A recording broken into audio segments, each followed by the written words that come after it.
আসসালামু আলাইকুম। আমার চ্যানেলে আপনাদের সকলকে স্বাগত।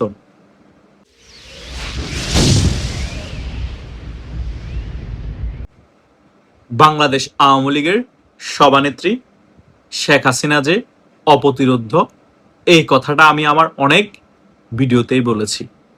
সেটারই কিন্তু প্রমাণ কিন্তু আপনারা হারে হারে পেয়ে যাচ্ছেন।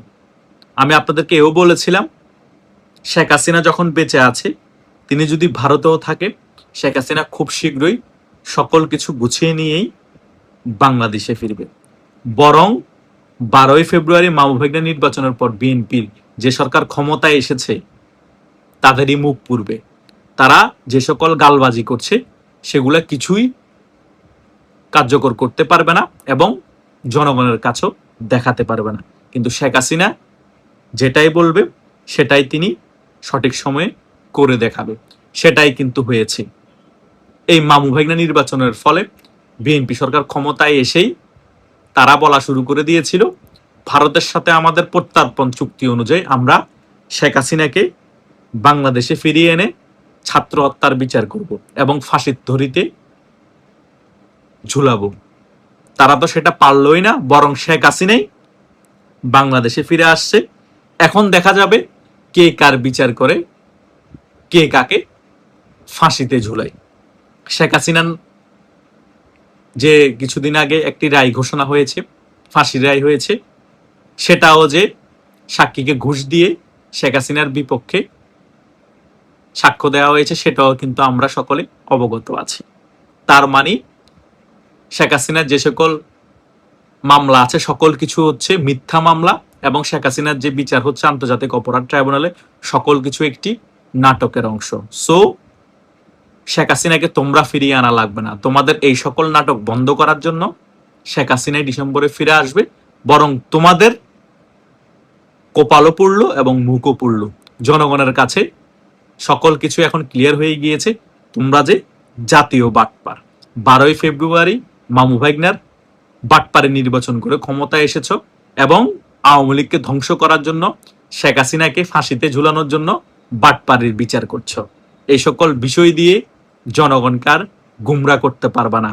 তোমরা যে আরো কত বড় গালবাজ। তোমরা বলো বাংলাদেশে আওয়ামী লীগ কোনো প্রাসঙ্গিক না, শেখ হাসিনা কোনো প্রাসঙ্গিক না।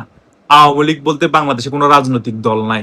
আবার ভিতরে ভিতরে বাংলাদেশের সকল মিডিয়াকে বলো আওয়ামী লীগের কোনো যাতে খবর প্রচার করা না হয়, শেখ হাসিনার কোনো বক্তব্য যাতে প্রচার করা না হয়। এত ভয় দেখানোর পরও বিতর্কতভাবে দেদারসে বাংলাদেশের মিডিয়াগুলো আওয়ামী লীগের সংবাদ প্রচার করছে, ছাত্রলীগ যুবলীগ সকলের সংবাদ প্রচার করছে, শেখ হাসিনারও সংবাদ প্রচার করছে এবং আওয়ামী লীগের শীর্ষ পর্যায়ের সকল নেতারও বক্তব্য প্রচার করছে। যখন বিতর্কত চাপ দেওয়ার ফলেও কিছু হয়নি, এখন তোমরা ওপেনলি বলছো বাংলাদেশের কোনো মিডিয়া যাতে আওয়ামী লীগ এবং শেখ হাসিনার কোনো খবর প্রচার না করে। তোমাদের যদি এতই সাহস থাকে, এতই বাপের বেটা হয়ে থাকো, আন্তর্জাতিক মিডিয়াগুলোকে বলো না যে আওয়ামী লীগের নিউজ যাতে প্রচার না করে, শেখ হাসিনার খবর যাতে প্রচার না করে। কোনো লাভ হবে না। এত ভয় দেখিয়ে নিউজ মিডিয়াগুলোকে এত প্রেসার দিও, তাদেরকে কোনোভাবেই দমাতে পারবা না ভাই। তারা নিউজ প্রচার করবে এবং আন্তর্জাতিক মিডিয়া তো শেখ হাসিনার সাক্ষাৎকার প্রতিনিয়তই নিচ্ছে এবং শেখ হাসিনার সাক্ষাৎকারে যে সকল বক্তব্য দিচ্ছে সেগুলো কিন্তু সারা বিশ্বে প্রচার হচ্ছে। তোমাদেরই মুখ পুড়ছে। তোমরা গালবাজি করো, কাজে কিছুই প্রতিফলন ঘটাতে পারো না। 5ই আগস্ট তোমরা আওয়ামী লীগ সরকারের পতন ঘটাতে পারতা না যদি আমেরিকার সিআইএ, পাকিস্তানের আইএসআই এবং তুরস্কের গোয়েন্দা সংস্থা এমআইটি তোমাদেরকে সাহায্য সহযোগিতা না করত এবং আমেরিকা হিউজ পরিমাণে একটা টাকা ফান্ডিং না করত।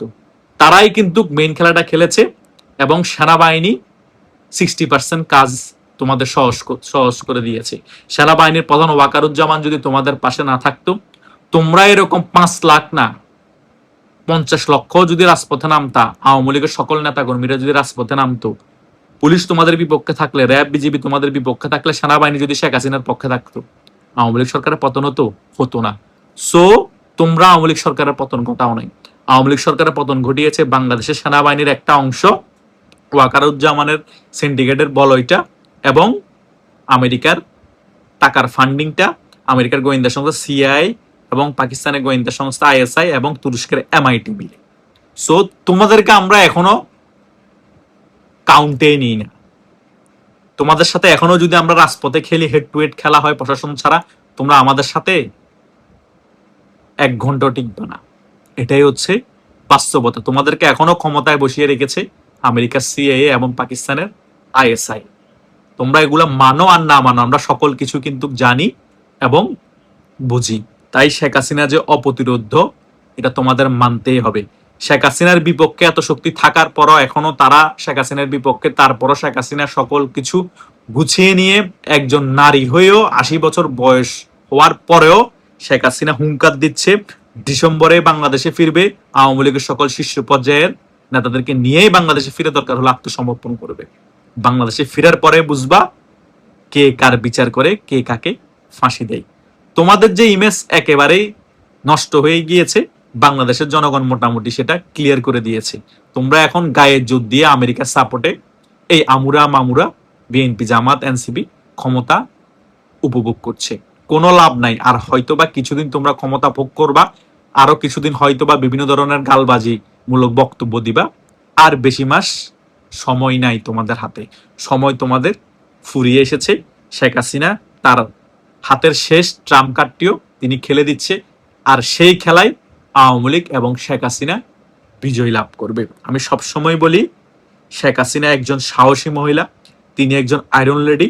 ওনার রাজনৈতিক দক্ষতা বাংলাদেশে কোনো রাজনীতিবিদের কাছাকাছি নাই, তিনি তাদের থেকেও অনেক উপরের লেভেলে রাজনীতির দক্ষতা শেখ হাসিনার। বাংলাদেশে যত রাজনীতিবিদ আছে তারা শেখ হাসিনার ধারের কাছেও যে রাজনৈতিক দক্ষতা থাকার কথা সেটা নাই। শেখ হাসিনা সকল কিছু বুঝে এবং বুঝে শুনে কাজগুলো করে, কখন কি করতে হবে। তাই তারেক জিয়াকে তোমরা যতই মাথায় তুলে নাচো, জামাতের আমিরকে, এই শফিকুর রহমানকে তোমরা যতই মাথায় তুলে নাচো, কোনো লাভ নাই। শেখ হাসিনার রাজনৈতিক চালের কাছে তোমরা পরাস্ত হয়ে গিয়েছো, আগামীতে একেবারেই কুপকাত হয়ে যাবা। শেখ হাসিনা 15.5 বছর ক্ষমতায় থাকার পর বহির্বিশ্বের শক্তির কাছে, ষড়যন্ত্রের কাছে পরাজিত হয়েছে। তিনি আবার তার সেই সিংহাসন, তার রাজনীতির প্রজ্ঞা দিয়ে, দক্ষতা দিয়ে আবার পুনরুদ্ধার করবে। এটাই হচ্ছে রিয়ালিটি। আগামীতে সেটাই হতে যাচ্ছে। সেটা দেখার জন্য বিশ্ববাসী এবং বাংলাদেশের সকল জনগণ এবং আওয়ামী লীগের সকল নেতাকর্মী অধীর আগ্রহে অপেক্ষা করছে। এটাই সত্য এবং এটাই বাস্তবে ঘটবে, টুডে অর টুমরো। আশা করছি আমি এই ভিডিওর আলোচনায় যে সকল বিষয়গুলো আপনাদের কাছে ক্লিয়ার করতে চেয়েছি এবং বোঝানোর চেষ্টা করেছি, আশা করছি যারা আমার এই ভিডিওটি প্রথম থেকে শেষ পর্যন্ত দেখেছেন তারা মোটামুটি সকল বিষয় একেবারে ক্লিয়ার হয়ে গিয়েছেন। আর কোনো বিষয়ে আপনাদের কোনো প্রশ্ন এবং কনফিউশন থাকার কথা না। ধন্যবাদ সকলকে।